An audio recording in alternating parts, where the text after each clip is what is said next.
Yo, what is up guys? Boss nandun nga pala ito mali nagpapakilala. So, sa magandang panibagong video ulit sa inyo. Nabutan na nga pala kami ng ulan pero hindi halata dito sa pagkuha ko ng video. Tapos, jersey kami ng kalabang brand ng fast food na kinakainan namin. Medyo awkward nga lang ng order kami sa counter. Like a dog without a bone and actor all alone. Riders on the storm. At sa puntong to, nasa Nogsagaray, Bulacan na kami. At sa ruta namin, dito ko talaga plinanong unang huminto. At sa mga oras na ito ay malayo-layo na rin yung nabiyahe namin dahil ang pinanggalingan naming lugar ay Antipolo, Rizal. Banda rito kasi ay nakalampas na kami sa traffic ng NCR at sumakto na nga sa aming almusal yung pagbagsak ng ulan. At sa totoo lang, hindi ganun karami yung video ko sa cellphone dahil yung cellphone ko ay nakatuon para sa maps. Although hindi ko na first time mag-ride papunta dito, ay hindi ko naman nakabisado yung daan papunta dito. Kaya naman for the second time around, naka-maps pa rin kami. So nandito na kami sa Arco ng Nueva Ecija. Kung makikita nyo naman dun sa background Ako second time ko na makarating dito, makadaan dito. Second time nga ba?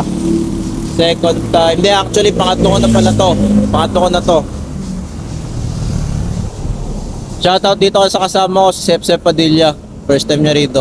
Siyempre gamit ko pa rin itong Skygo Prince 125. Alamit niya naman. Etong ginawa niya ng scrambler build na CR152.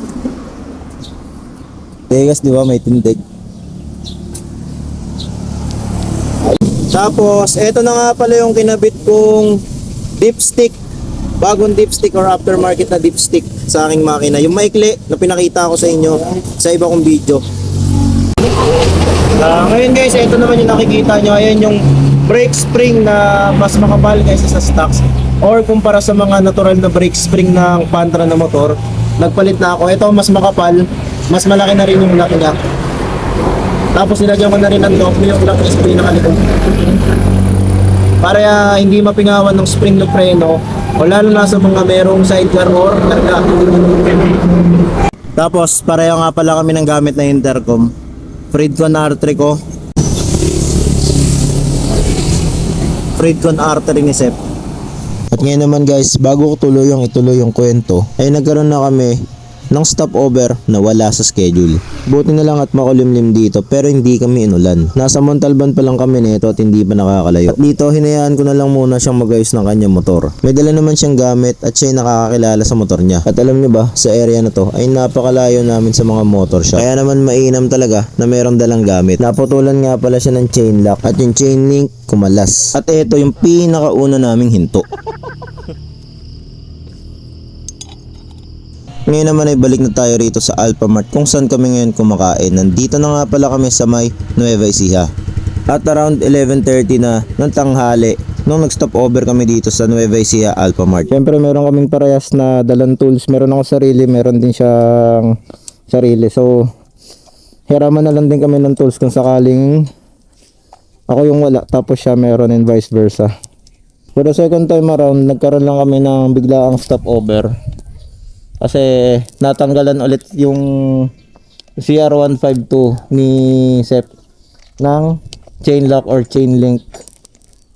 Pero subalit datapwat, hindi na sumapat kaya kinulang na yung chain lock at chain link na baon ni Sep. At kaya naman gumamit muna siya ng alambre sa teknik para masubukan kung makaka-under ba to. Tansya namin, nasa 1.5 kilometers away from the highway kami neto. Kaya naman sinubukan muna ni Sep na diskartehan yung kadena para na hindi na kami magtulangan ng motor, akayin o maghatak. Dahil pagdating dun sa highway or main road pala, ay dun pa lang siguro kami makakahanap ng motor shop. Depende pa kung malayo o malapit. Tsaka kung merong available na 428H na chain lock. Maganda na nakakapag-troubleshoot ka sa mga ganitong sitwasyon. Pero mas maganda rin siguro kung na may maintenance mo yung kadena. Dahil yung kadena ay vulnerable parts para sa mga manual na motor. Vincent, kaya ka na lang ha. Tawanan mo na lang kami. Ha? Special mention ka. Yun! Shoutout! Shout out Vincent. Sir, 428. So ngayon nandito na kami sa shop. Nagawa ko na siyang hatakin. Nagatakan lang kami. Tapos ito nakabili na kami ng 428H na chain lock, chain link para sa kadena niya.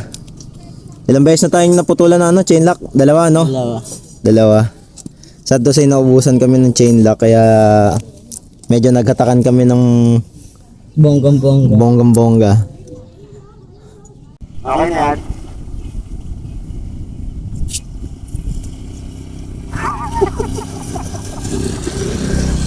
Ginagawa mo.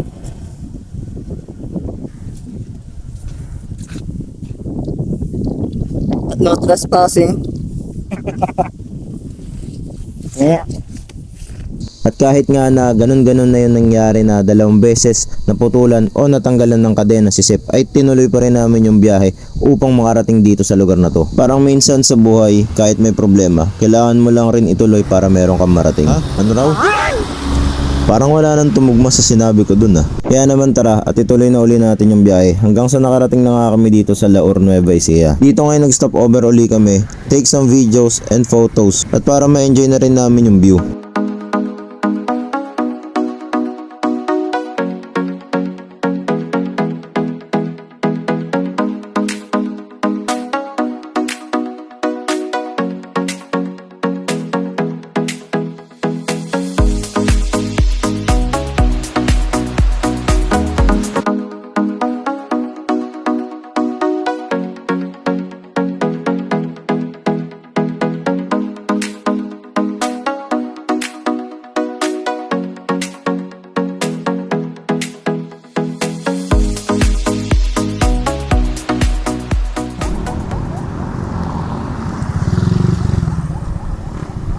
At alam niyo ba, yung Laor at itong Gabaldon ay magkalapit, halos magkadikit. Ganyan yung pakiramdam namin nung binahe namin to. Napakasaglit lang ng biyahe namin from Laor to Gabaldon. Magkaiba lang din talaga yung daan papuntang Dingalan at Baler. Kaya naman this time ay nagbiyahe muna kami papunta rito sa Dingalan marker.